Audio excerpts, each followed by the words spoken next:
Tajpur C বিচের এই মুহূর্তে আপনাদের একটু পরিদর্শন করাবো হালকা করে। আপনারা দেখুন তাজপুরের সি বিচের সম্পূর্ণ দৃশ্য।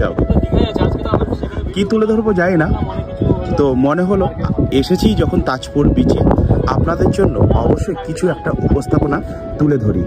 দূর প্রান্তে একটা ব্রিজ আছে, এই সামনেটা হচ্ছে নদী বয়ে আছে। আগে সমুদ্রটা প্রায় এই সামনে দিয়েছিল, এখন লং ডিস্টেন্সে চলে গেছে, একদম প্রচুর ডিস্টেন্সে চলে গেছে।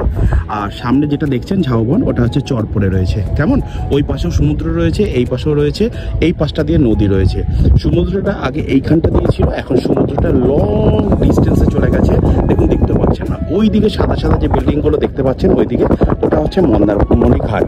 আচ্ছা, এই হচ্ছে টোটাল বিচের এখন পরিস্থিতি। সমুদ্র আগে খুব কাছে ছিল, এখন সমুদ্র লং ডিস্টেন্সে চলে গেছে। এবার এই দিকে কি জল আসে না? অবশ্যই আসে। সেই যে ভরা কোটাল বলে, যখন ভরা কোটাল হয় তখনই কিন্তু এই প্রান্ত পর্যন্ত জল আসে। ওই প্রান্ত দিয়ে অনেকগুলো বিচে সেই কাঠের দোকানগুলো রয়েছে, ওই প্রান্ত। আমরা আপাতত ওই স্থান দিয়ে আসলাম, আর আমরা এখান দিয়ে এসেছি। এটা হচ্ছে তাজপুরের মেন জায়গা, যে জায়গাটা দিয়ে মানুষজন এই বিচে আসে। এটা হচ্ছে মেন জায়গা।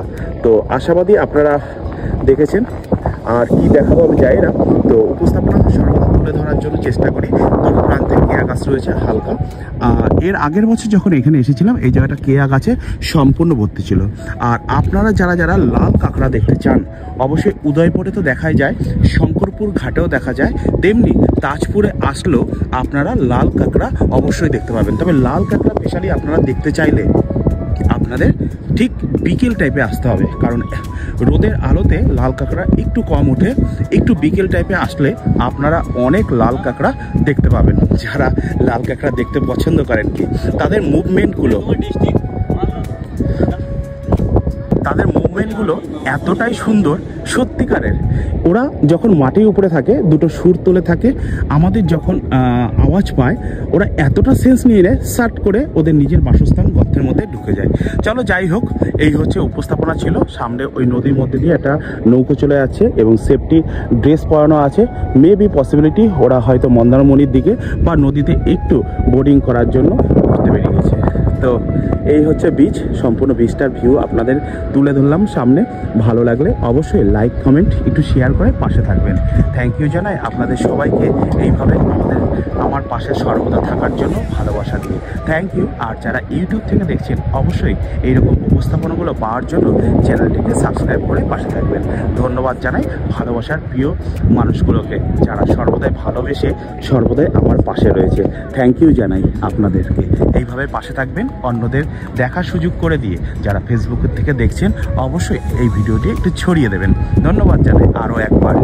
চলুন আমরা এবার রিটার্ন করবো। তো উপরের দিকে উঠি। তাজপুর জায়গাটাও খুব ভালো।